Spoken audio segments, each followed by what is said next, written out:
Hi friends, नमस्कार। আমি জাহাঙ্গীর 2016 থেকে ক্রিপ্টোকারেন্সি ইন্ডাস্ট্রিত আর স্টক মার্কেটে ট্রেডিং করি, ইনভেস্ট করি।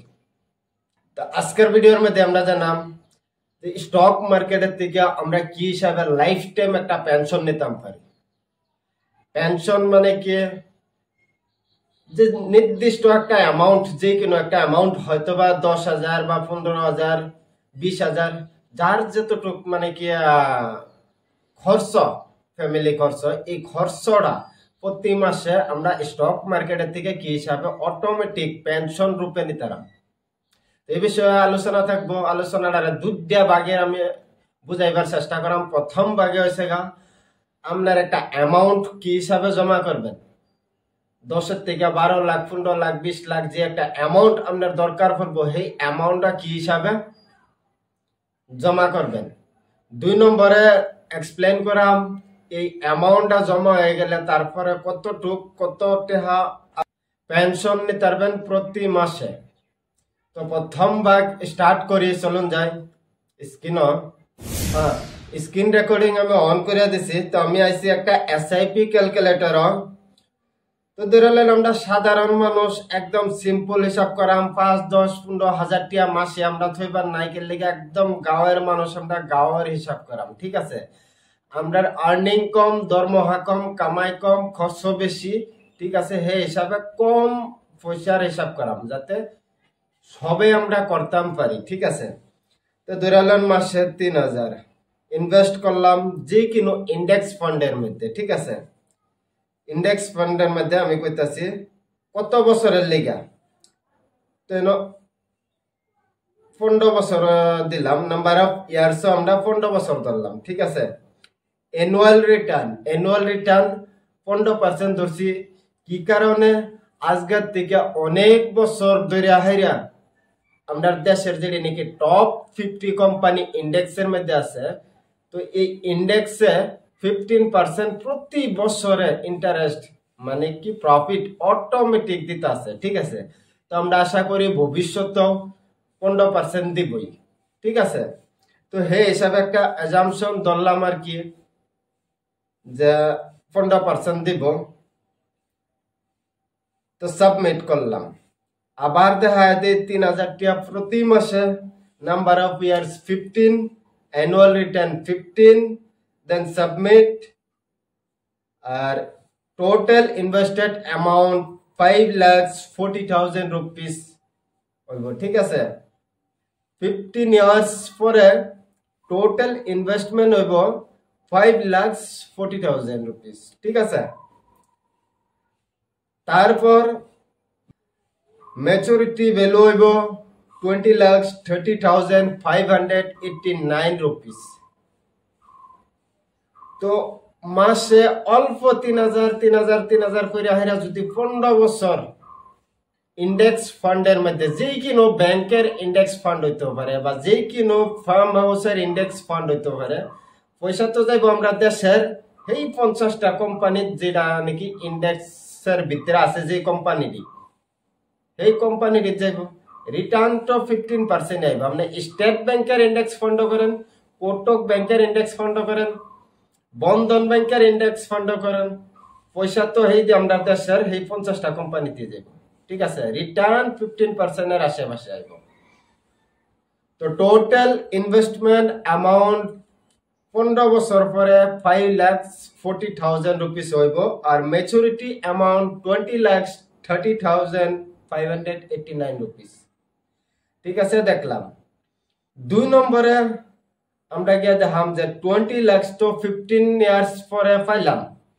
এই 20 লাখ রে আমরা কি হিসাবে ইউজ করে লাইফ টাইম পেনশন নিতাম। ঠিক আছে, তো আমরা যে ইন্ডেক্স ফান্ডের মধ্যে এই এসআইপিটা করলাম, তো এসআইপি ক্লোজ করে দিলাম। এসআইপি মানে সিস্টেমেটিক ইনভেস্টমেন্ট প্ল্যান। প্রতি মাসে আমরা একটা সিস্টেম মতে মার্কেটের মধ্যে ইনভেস্ট করতেছি 3,000, 3,000, 3,000, 3,000, 3,000। 15 বছর পরে আমরা টোটাল ইনভেস্টমেন্ট হয়েছে 5,40,000। আর উইথড্রল অ্যামাউন্ট হয়েছে, ম্যাচুরিটি অ্যামাউন্ট 20,30,589 রুপিস। তো এটারই অপোজিটে গিয়ে আহেরা আমি যদি গিয়ে আহেরা কই যে না বর্তমান তুরি 20 লাখ একটা অ্যামাউন্ট আমার কাছে হয়ে গেছে, তো আমি আর এসআইপি দিতাম না, তো এসআইপি অ্যামাউন্টারে ক্যান্সেল করে দিলাম। পয়সাটা যেটা আছে ম্যাচুরিটি অ্যামাউন্ট আমার ইন্ডেক্স ফান্ড আছে, সেম ফান্ড হাউসও আছে, ধরে লোন স্টেট ব্যাংকের মধ্যে আমি ফান্ডটা কিনছিলাম, ঠিক আছে। তো অ্যামাউন্টটা সেম আছে, সবকিছু সেম আছে, কিন্তু আমার কিস্তিটা বন্ধ করে দিলাম, যেটা নাকি প্রতি মাসে 3000 যেত। কিস্তিটা বন্ধ করে আমি একটা সিস্টেম আছে, এই সিস্টেমটা চালু করে দিলাম এসডব্লিউপি। এসডব্লিউপি এর মানে হচ্ছে সিস্টেমেটিক উইথড্রয়াল প্ল্যান। আগে আমার কি চলছিল এসআইপি, সিস্টেমেটিক ইনভেস্টমেন্ট প্ল্যান, প্রতি মাসে 3000 যাইতো। তো বর্তমান আমার 20 লাখ রুপিস হয়ে গেছে অলরেডি এই ফান্ডের মধ্যে, তো আমি এসআইপি ক্যান্সেল করে এসডব্লিউপি চালু করে দিলাম। ব্যাংকের কইলাম যে এসআইপি ক্যান্সেল করো, প্রতি মাসে কিস্তি আমি আর দিতাম না, আর সেই জায়গাত এসডব্লিউপি করো। তো চলেন যাই এসডব্লিউপি এর ক্যালকুলেশন করি।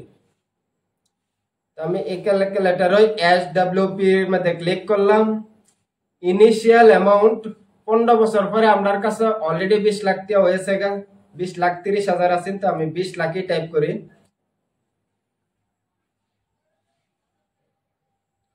ঠিক আছে, এই জায়গার মধ্যে পেনশন কত করে নেবেন, তো 20 লাখের মধ্যে আমি একটা আমার মতে আর কি 12,000 টাকা নেবেন, তাহলে একদম মানে কি আপনার ভবিষ্যতে পয়সাটা আর কমতো না। লেগে আপনার 20 লাখ টাকাটাই যতটুক কামাইবো এর থেকে কম প্রতি মাসে আপনি বাইর করতেছেন, খরচ করতেছেন। তো লং টাইমের পরে কি হারে দেখবেন আপনার পয়সা যে 20 লাখ টাকাটা আছে ইনিশিয়াল অ্যামাউন্টটা এসডব্লিউপি চালু করার সময় যে অ্যামাউন্টটা আসেন 20 লাখ, এই 20 লাখ বাড়তে বাড়তে বাড়তে বাড়তে অনেক বেড়েছে। কি কারণে, তো প্রতি মাসে যে পয়সাটা আপনি বাইর করতেছেন এই পয়সাটার সংখ্যাটা কম, কিন্তু আপনার বাড়ার সংখ্যাটা বেশি। ঠিক আছে, তো চলেন যে হিসাব করে দেখি। 20 lakh initial amount, pension 12,000, number of years 15 বছরই ধরলাম, আর অ্যানুয়াল রিটার্ন আমরা 15 ধরি। কি কারণে 15 ধরছি, আগে কইছি আমি যে ইন্ডেক্সে আমরা ভারতের ইন্ডেক্স নিফটি সেন্সেক্স অনেক বছর ধরে 15% রিটার্ন দিতেছে। ঠিক আছে, ইজিলি। তো সামনেও আমরা ধরি যে 15% আশেপাশে দিব, তো 15 ধরলাম, ধরে সাবমিট করলাম। টোটাল পেনশন 15 বছরের মধ্যে মানে কি এরপরের 15 বছর যেই সময় থেকে আপনি এসডব্লিউপি টা চালু করছেন, এরপরের 15 বছরের মধ্যে আপনার 21,60,000 টাকা উইথড্রল করলেন, প্রত্যেক মাসে 12,000 করে আপনার অ্যাকাউন্টের মধ্যে ফান্ডের থেকে অটোমেটিক আইতেছে। ঠিক আছে, এই হিসাবে 21,60,000 টাকা আছে 15 বছরে। তারপর ব্যালেন্স দেখেন 1 ইয়ার 5,90,312 রুপিস।